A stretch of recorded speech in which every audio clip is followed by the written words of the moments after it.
Hi, my name is Ashleen. I'll be your student nurse today. I'm going to do hand hygiene for 20 seconds and put on a pair of gloves. I'm going to confirm the baby's wristband to the mom's wristband. Okay, looks like it matches. Sarah Smith, February 29th, 2024. I'm going to go ahead and begin by taking a vital signs on the baby. Okay, respiratory rate's 50, heart rate's 140, temperature is 97.9, oxygen is 100%, and BP is 75/32. So everything's within normal limits. I'm now going to go ahead and take the baby's weight. I'm going to weigh the baby.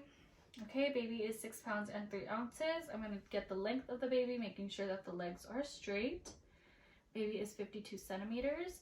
I'm now going to get a head circumference, and I'm going to do it 3 times and measure the largest circumference. 1, 2, 3. Okay, looks like it's going to be 35 centimeters. I'm going to do the same thing with the chest and abdomen. Okay, looks like that's at 33 centimeters. I will now be assessing the baby's heart sounds, lung sounds, and abdominal sounds. Okay, I'm going to warm up my stethoscope to make sure that it is warm. Okay, S1 and S2 is heard without a murmur. Now for lung sounds.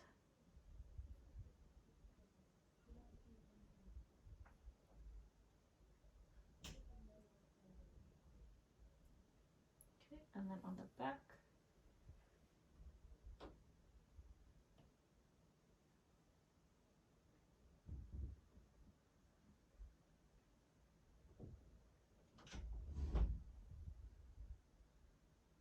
Okay, and now for the lung sounds were clear and bilaterally clear.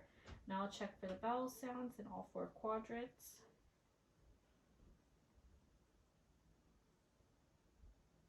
Okay, bowel sounds are audible and active in all 4 quadrants. I'm now going to assess the abdomen to make sure that there are no sternal retractions. Perfect.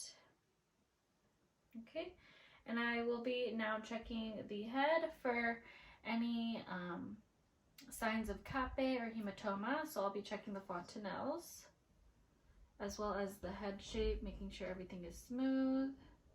Okay, and I also made sure that there are normal suture lines.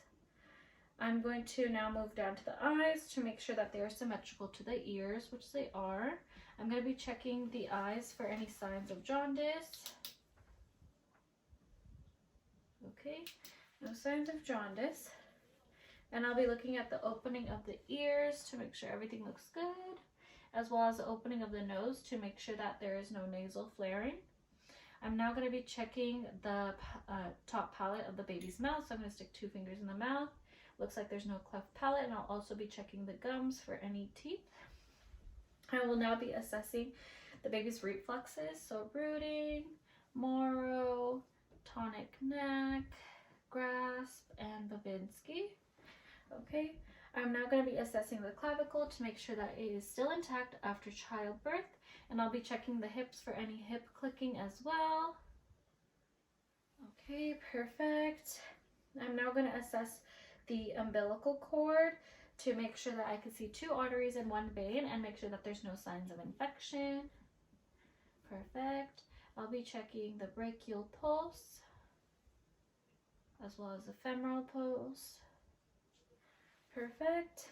I'm now going to be checking the baby's genitalia, so I will lower the diaper. Okay, looks like everything's good. And I also will check for any meconium or urine, and looks like baby has meconium, so I will be changing the diaper. I'm now going to be flipping the baby to the back to check the spine, make sure that it's straight and no abnormal curves. I'll be checking for any sacral dimple to make sure that there's no spina bifida, no Mongolian spots, and let's turn the baby over.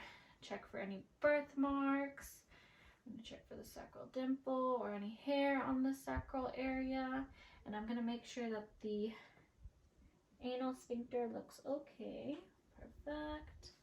I will turn the baby back over and swaddle him and put him back. And I'll